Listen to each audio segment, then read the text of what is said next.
Section 29. No dissolution where petition for nullity before court. Where both a petition for a decree of nullity of marriage and a petition for a decree of dissolution of that marriage are before a court, the court shall not make a decree of dissolution of the marriage unless it has dismissed the petition for a decree of nullity of marriage. So the decree of nullity of marriage is different from a decree of dissolution of marriage. I think a decree of nullity of marriage should be in circumstances where the marriage is either void or voidable.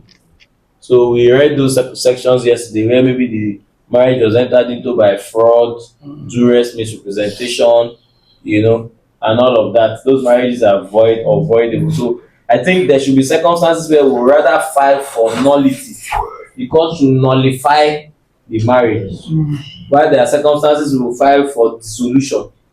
But this section now is saying that where there is a petition for both dissolution and a petition for nullity, the court will do what?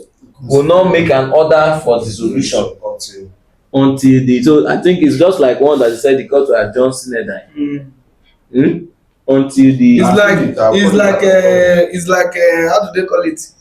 If there's an objection to jurisdiction of the matter, you must hear the objection to the jurisdiction of the matter before the substantive matter. That is so nullity is more of a priority than over dissolution. Exactly. Because you cannot know what was a nullity in the first place. That means you cannot have a preliminary objection in I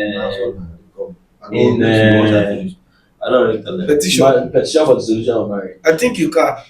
So the preliminary objection can now be that maybe the ground has not been met, or the that ground does not take away jurisdiction. Doesn't take away jurisdiction. That doesn't take away. So that one is arguable. It's just to argue it as a normal response. As a normal response. There's a petition for nullity. We need to determine that one. But it appears from all the circumstances that hardly will a preliminary objection succeed in the dissolution of marriage procedures. 30 petition within 2 years. If at the time of the marriage, one of the parties was a minor.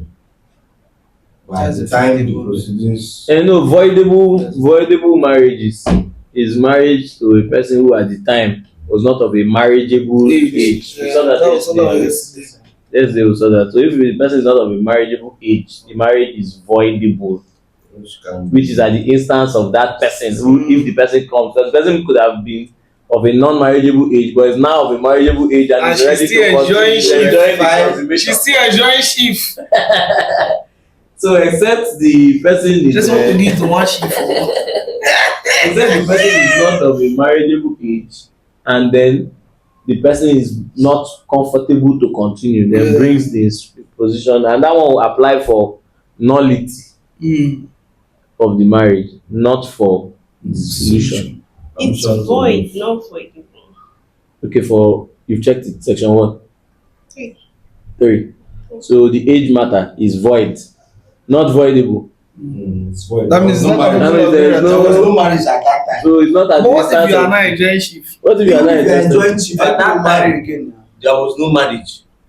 So they will do a new marriage. They will have to do a new marriage. So any marriage to an infant is void. It's ab void. initio. Void ab initio. There was no marriage.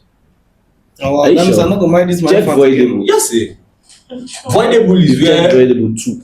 That same circumstance is not under voidable. Voidable is voidable can be rectified. Affinity and possibility.